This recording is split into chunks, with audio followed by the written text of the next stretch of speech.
দেখো অবস্থা।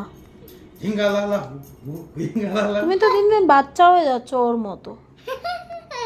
হ্যাঁ, ওটা দিয়ে ঝুল ঝাড়া, ওটা দিয়ে এসে কর। আর এই রাত 1:30টার সময় জামা কাপড় গোছাচ্ছি, এখন পুরো শোকেজে ধরছে না, এত জামা কাপড় হয়ে গেছে। এই আলনাটাও দোকান থেকে আসার পর সেরকমভাবে গুছাতে পারি না, পুরো এখন গুছাতে বসে পড়েছি।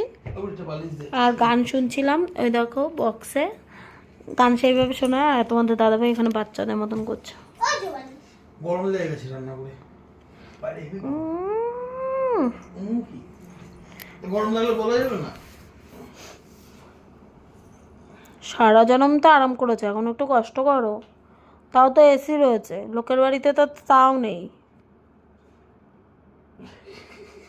কি লোকে দেখো গিয়ে পাখার হাওয়ায় ঘুমাচ্ছে, কত লোকের বাড়িতে তাও নেই, হাত পাখার হাওয়ায় ঘুমায়। আমি তো এসি লাগানো নাই 2 বছর। নালে আমাদের ঘরে একবার ছিল, আমরা থাকিনি গরমে কষ্ট করে, তুমি আমি। আমার তো পুরো টিন ছিল নিচুতে। আমি ছিলাম তো। কি আমি ওটা কি মুখে দিচ্ছ বাবা? কেন? খিদে হয়েছে তাই।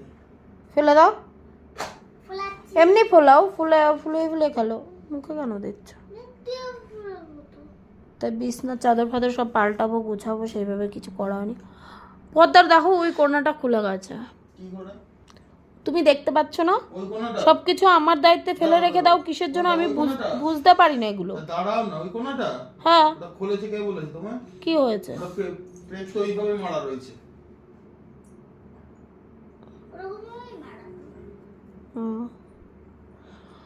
আর আমাদের ঘরটাও রং করতে হবে, ঘরটা সেইভাবে রং করা নেই, কবে করি দেখি। কিছুই টাইম পাচ্ছি না গুছানোর, এগুলো গুছাবো। তা চলো, অনেক রাত হয়েছে, টাটা।